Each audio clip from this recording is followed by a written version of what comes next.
Bonjour, on va étudier la fonction f de x égale exponentielle de moins 4x sur x au carré moins 3.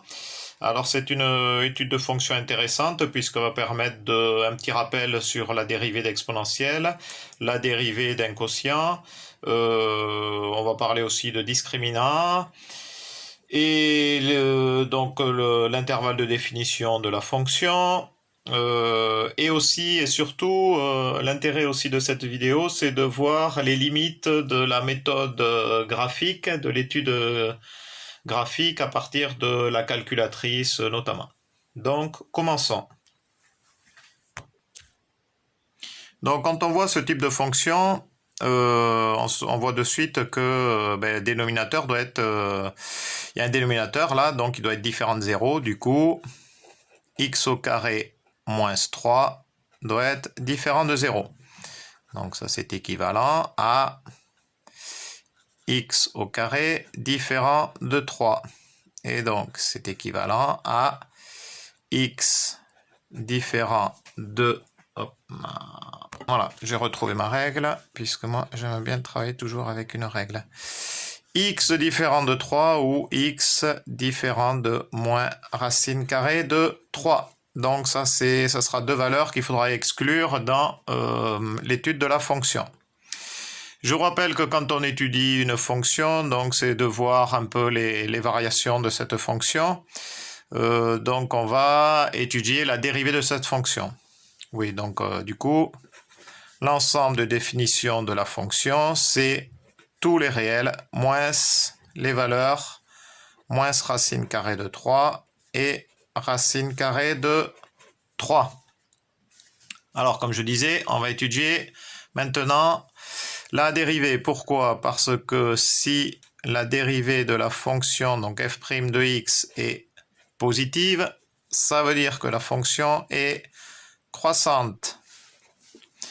Et si donc la dérivée de la fonction est négative, ça veut dire que la fonction est décroissante. Petit rappel. Donc du coup, on va étudier la dérivée de cette fonction. Donc cette fonction, c'est un quotient. Alors petit rappel, là c'est comme si on avait u sur v, avec u égale exponentielle de moins 4x et v égale x au carré moins 3. Donc la dérivée de u sur v, c'est u' v moins u v', le tout sur v au carré. Moyen même mot technique, pour se rappeler pour ici, si c'est un moins, ben là ici on voit une barre de fraction, là voilà, ça fait un peu comme un moins, bon bref, voilà. Donc du coup, ah oui, autre chose à se rappeler, c'est que exponentielle de u, la dérivée de exponentielle de u, c'est u' exponentielle de u. Voilà, et bien avec ça, on peut faire donc la dérivée de la fonction. Donc, u', donc c'est la dérivée de moins 4x, et bien c'est moins 4, donc j'ai moins 4 exponentielle de moins 4x après, donc u'v, donc ici facteur de x au carré moins 3, moins u, et bien je reprends exponentielle de moins 4x, moins uv', et la dérivée de 2x au carré moins 3, c'est 2x. Donc multiplié par 2x. Et le tout sur... je ne suis pas très droit là. Le tout sur x au carré moins 3, le tout exposant 2. Donc, qu'est-ce que je vois ici? Au niveau du numérateur, qu'est-ce que j'ai comme facteur commun? Ici, j'ai exponentielle de moins 4x. J'ai 2 aussi, qui peut être en facteur. Bon, mais c'est ce que je vais faire du coup. Donc, du coup, égal... je vais prendre plus 2. 2 exponentielle de moins 4x, facteur 2, donc pour me retrouver le moins 4, et c'est moins 2 du coup. Ici, facteur de x au carré moins 3. Et vu que j'ai des parenthèses, voilà, je vais mettre des crochets, ça sera mieux. Exponentielle moins 4, je l'ai. Le 2, qu'est-ce qui me manque? Le moins, il est là. Il me manque ici le x. Et voilà, le dénominateur, il reste x au carré moins 3 au carré. Alors, petite réflexion à ce niveau-là. X au carré moins 3, le tout au carré, c'est un carré est toujours positif. Exponentielle de moins 4x, c'est positif. Et oui, exponentielle, quel que soit exponentielle, est toujours positif. 2, c'est positif, donc tout ça, c'est positif. Donc, en fait, ici, là, ce quotient, là, ici, il va dépendre, le signe va dépendre de ce qu'il y a entre crochets. Puisque si ce qu'il y a entre crochets, c'est négatif, vu que tout le reste est positif, l'ensemble sera négatif. Si ce qui est entre crochets, c'est positif, du coup, l'ensemble sera positif, puis c'est déjà positif. Alors, nous allons étudier, donc du coup, ce qu'il y a entre crochets. Donc, ce qu'il y a entre crochets, c'est quoi? C'est moins 2 facteur de x au carré moins 3 moins x. Donc, ça, c'est égal, là, je développe, moins 2x au carré. Donc là, je vais mettre dans l'ordre, moins x, 2 fois 3, 6, moins par moins plus, donc plus 6. Voilà. Alors, je vais voir pour quelle valeur cette expression-là s'annule. Donc, je vais voir pour quelle valeur moins 2x au carré moins x plus 6 égale 0. Ça me permettra de connaître le signe de cette expression-là. Et bien pour ça, je vais utiliser le discriminant, delta. Donc, je vous rappelle, delta égale b carré moins 4ac. Dans ce cas-là, b égale moins 1, a égale moins 2 et c égale 6. Donc, du coup, hop, delta égale b carré, donc 1 fois 1, c'est moins 1 fois moins 1, ça fait plus 1. Moins 4 multiplié par moins 2 fois 6, ça fait moins 12. Et du coup, tout ça égale 4 fois 2, 8, 4 fois 5, 4, ça fait 48 et 1, 49. Oh, mais tiens, ça tombe bien. Puisque, du coup, racine carrée de 49 égale 7. Et du coup, on va pas se trimballer après des racines carrées. Impeccable. Donc, on va calculer donc les racines de cette expression du second degré, là. Cette équation du second degré. Les racines, je vous rappelle, les racines, c'est que les valeurs de x pour laquelle tout ça égale 0. Alors, du coup, disons que les racines, c'est les racines x1, par exemple, et x2. Donc, x1, c'est moins b moins racine carrée de delta sur 2a. Donc, moins b ici, ça fait 1. Moins racine carrée de delta. Donc, racine carrée de 49, c'est 7. Donc, moins 7 sur 2a. Hop. A, c'est moins 2. Donc, 2 fois 2, 4. Moins 4. Donc, ici, j'ai moins 6 sur moins 4. Moins plus. Donc, ici, 2 fois 3, 6. Donc, c'est 3. 2 fois 2, 2. Donc, j'ai une première valeur qui est 3 demi. Donc, si x égale 3 demi, toute cette expression moins 2x au carré moins x plus 6 égale 0. On va chercher la deuxième valeur. Donc, deuxième valeur. x2 égale moins b plus racine carrée de delta sur 2a. Oui, ça, en principe, il faut pas le noter, hein, ça c'est du brouillon. Hein. On se le met dans un brouillon, on passe directement à l'écriture ici. Là. Donc, Ici, ben, ça fait toujours 1. Ici, cette fois, plus 7. Et sur moins 4, 7 et 1, 8. 8 sur moins 4 égale moins 2. 4 fois 2, 8. Deuxième valeur, moins 2.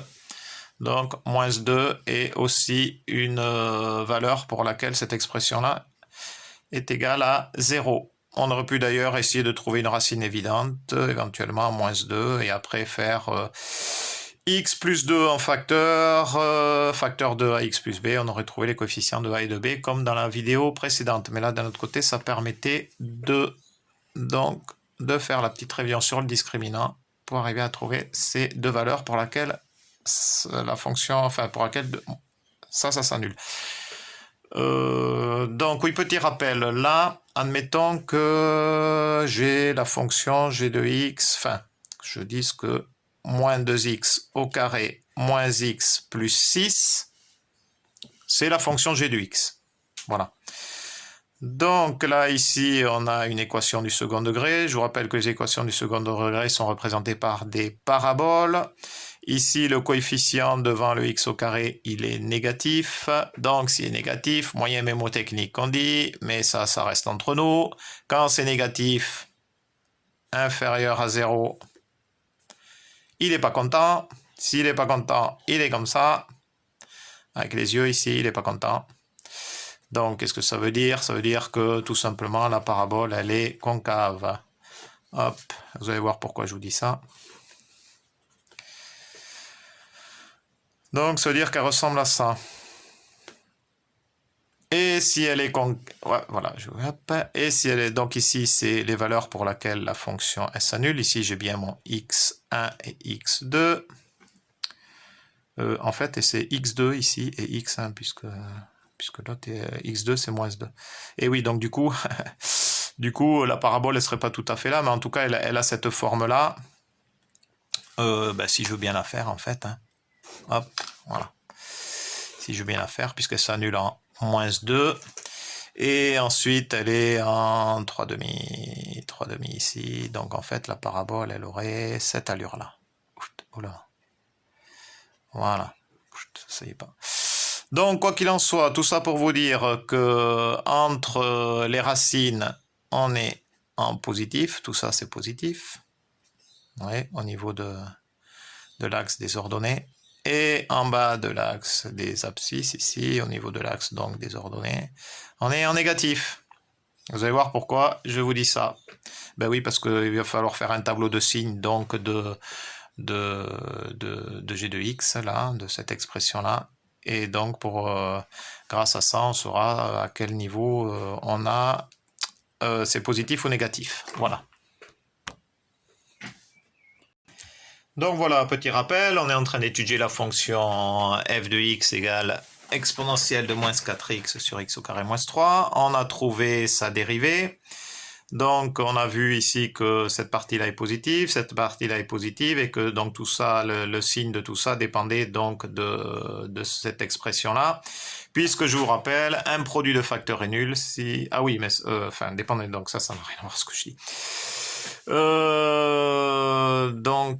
Donc voilà. Alors, quelles sont les valeurs à placer au niveau du tableau de variation?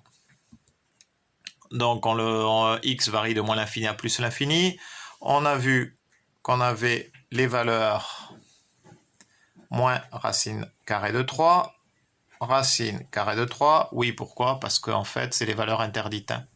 Donc, la fonction n'est pas définie pour x égale moins racine carrée de 3, x égale racine carrée de 3, puisque le dénominateur doit être différent de 0. Pareil d'ailleurs pour la dérivée.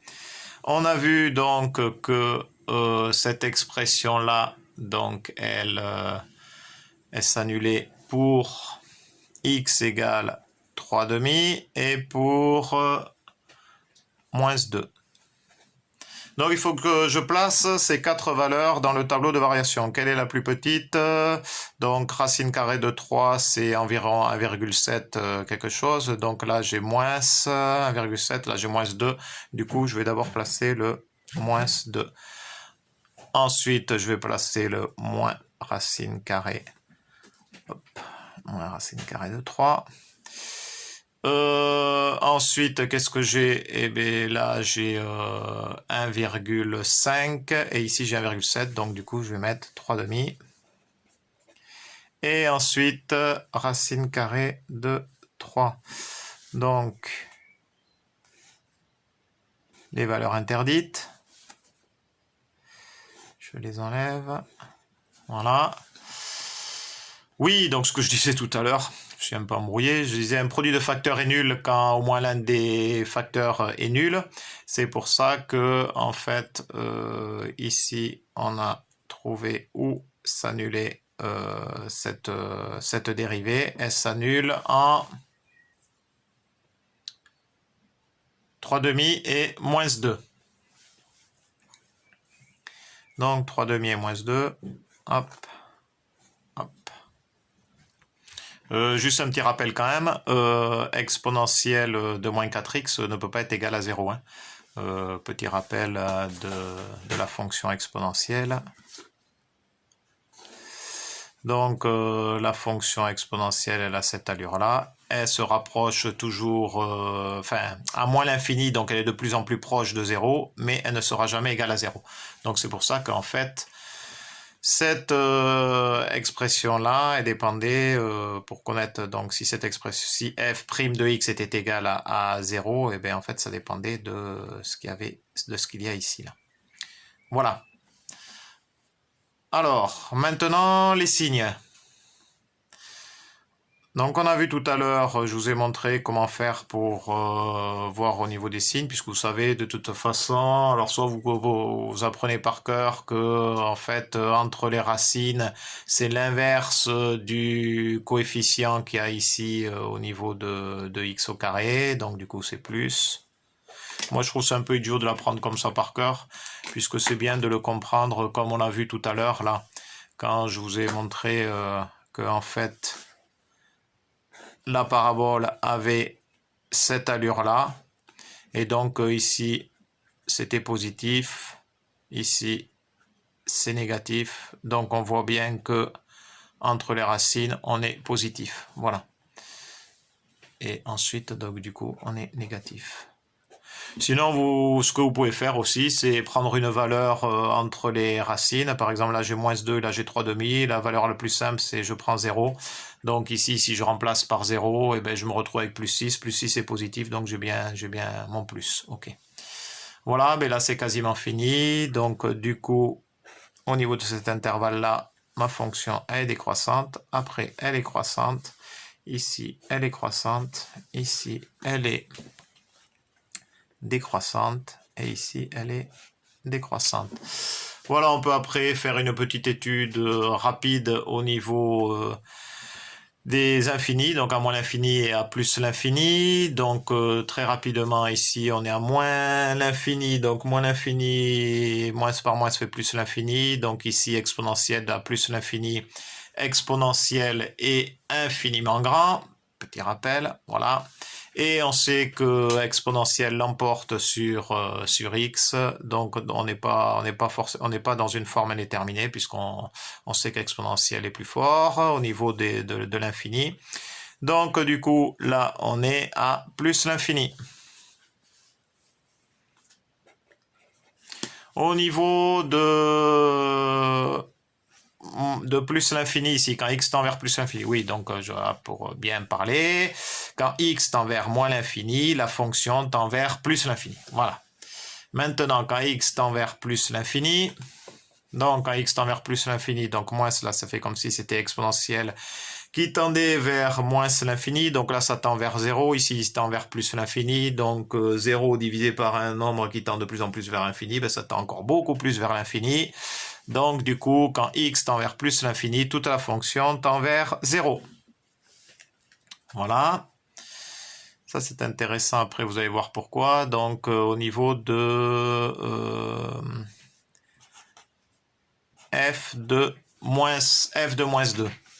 Donc f de moins 2, ici j'ai 4 fois de 8, moins par moins plus, donc exponentielle de 8. sur moins 2, donc moins 2 fois moins 2, ça fait 4, 4 moins 3, ça fait 1, donc du coup, f de moins 2 égale exponentielle 8. Exponentielle 8. Voilà. Bon, on pourrait faire aussi toutes les autres, mais je voulais en fait vous montrer quelque chose d'important. C'est que si maintenant je passe à la méthode graphique avec la machine à calculer, voilà ce que ça donne. Voilà, donc j'ai saisi la fonction. Et maintenant, je vais faire draw. Donc je fais F6. Oh là là, Kiyako. Donc, ça correspond pas tout à fait à mon tableau de variation. Enfin, ça correspond pas tout à fait. Disons que... hop, donc là, je vais réduire. Disons qu'en fait, je m'y retrouve pas trop par rapport à ça. Alors, voyons voir. Si je fais... Si je vois les bornes, donc là, je suis à donc, hop, je vais éclairer un peu. Enfin, que je dis éclairer, je vais agrandir un petit peu. Alors, je vais partir maintenant sur moins 100 et plus 100 au niveau de l'axe des abscisses et moins 100 et plus 100 au niveau de l'axe des ordonnées. On va voir ce que ça fait. Voilà ce que je viens de faire. Ok, donc exit, draw, F6. Alors là, j'y vois encore moins bien. Là, franchement, j'y vois pas grand-chose. Donc là, pour arriver à confirmer mon tableau de variation, ça va être plutôt difficile avec la machine à calculer. Alors maintenant, j'utilise GeoGebra pour voir si je vois mieux quoi au niveau de l'allure de la fonction. Qu'est-ce que je vois? Je vois une barre ici. Donc ma fonction, elle a cette allure-là, elle monte, après elle suit l'axe des abscisses, et là il y a une barre. Alors là, je vais essayer d'agrandir un peu ça. Voilà quoi ça, qu'est-ce que ça représente quoi. Ah, je commence à comprendre un peu mieux. Et voilà. Là, je suis au niveau de l'axe des abscisses sur la valeur racine carrée de 3, qui était la valeur interdite, pour laquelle la fonction n'est pas définie pour x égale racine carrée de 3. Donc, ça correspond bien au tableau de variation. Donc, on voit bien que en dessous de racine carrée de 3, donc la fonction, elle est décroissante. Et au-dessus de racine carrée de 3, la fonction est croissante. Non, rectificatif au niveau du vocabulaire, évidemment, vous avez compris qu'elle était décroissante. Et ici aussi, elle est décroissante. Hein, on va bien dans ce sens, hein, attention. Donc, confirmation au niveau du tableau de variation. Effectivement, hop. Quand x est proche de racine carrée de 3, et bien avant racine carrée de 3, effectivement, la fonction, elle est décroissante. Et après racine carrée de 3, elle est bien décroissante aussi. Sans jamais atteindre la valeur exacte racine carrée de 3. De toute façon, racine carrée de 3 n'a pas de valeur exacte, puisque c'est un irrationnel. Voilà, donc on voit bien, ça confirme. Par contre, ce qui est embêtant, c'est ici, là, où arriver à voir cette représentation graphique, là, de ce côté, entre l'intervalle moins l'infini, entre l'intervalle ouvert moins l'infini et moins racine carrée de 3. Là, on le voit pas. Alors, voyons voir. On va essayer de voir ici. Hop, on voit rien. Mais oui, mais sauf que, regardez bien, je vous rappelle que exponentielle est une fonction qui croît très très vite. Et là, en plus, on a exponentielle de 8.